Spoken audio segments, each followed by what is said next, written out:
आत्मनिर्भर भारत का सपना तेल कंपनियों की चौखट पर पहुंचकर चकनाचूर हो जाता है। कच्चे तेल के लिए आयात पर गहरी निर्भरता इसका प्रमाण है। भारत अपनी खपत का करीब 85% तेल आयात करता है। आयात पर निर्भरता इसलिए गहरी है क्योंकि देश में कच्चे तेल का उत्पादन घट रहा है। वर्ष 2020-21 में देश में कुल 2.91 करोड़ टन तेल का उत्पादन हुआ था। ये बीते साल की तुलना में 14 लाख टन कम है। कंपनियां ये तर्क दे सकती हैं कि कोविड के हालात असामान्य थे।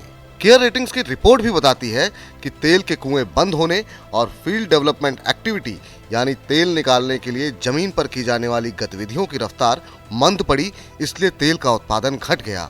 लेकिन तेल का उत्पादन घटना केवल पिछले साल का मसला नहीं है, ये फिसलन तो बीते 7 सालों से जारी है। मौजूदा वित्त वर्ष में भी कंपनियां अपने तय उत्पादन लक्ष्य से पीछे चल रही हैं। इस फिसलन की असली वजह बताते हैं तेल के बाजार पर करीब से नजर रखने वाले विशेषज्ञ। वे कहते हैं ना तो तेल के नए स्रोतों को खोजने का काम तेजी से चल रहा है और ना ही जो स्रोत तलाशे जा चुके हैं उन पर निवेश करके उत्पादन शुरू हो रहा।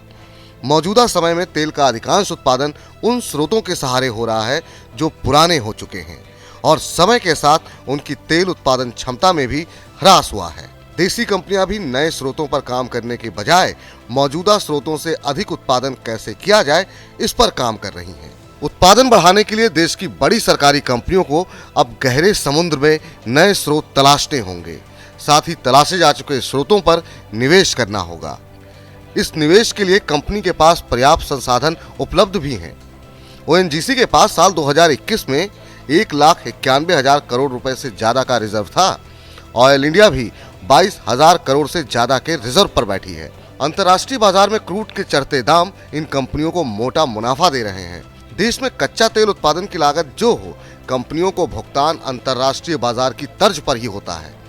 इसी के सहारे सरकार की झोली में मोटा लाभांश गिरता है। साल 2021 में ओएनजीसी ने सरकार को 26,077 करोड़ रुपए का डिविडेंड दिया था। सरकार के वित्तीय प्रोत्साहन देने के बाद भी निजी और विदेशी कंपनियों की ओर से ऑयल एक्सप्लोरेशन और प्रोडक्शन में रुचि न दिखाने की अपनी वजह है। मुख्य वजह ब्लॉक के आवंटन हो जाने के बाद भी उसे शुरू करने से पहले लगने वाला समय है। बहुत अच्छी स्थिति में यह प्रक्रिया औसतन 5 से 7 साल में पूरी होती है। मंजूरियों में लंबा समय लगता है। उत्पादन शुरू करने से पहले पर्यावरण की मंजूरी और सर्वे और फील्ड डेवलपमेंट प्लान सौंपकर डायरेक्टरेट जनरल ऑफ हाइड्रोकार्बन की मंजूरी लेनी होती है। कुल जमा बात यह है कि तेल के बाजार में आत्मनिर्भर बनने का रास्ता थोड़ा जटिल है। नए निवेश या तो खुद की जेब से पैसा डालकर करने होंगे या विदेशी निवेश को आकर्षित करना होगा। इन तैयारियों पर सरकार जितनी जल्दी जुट जाए उतना बेहतर है।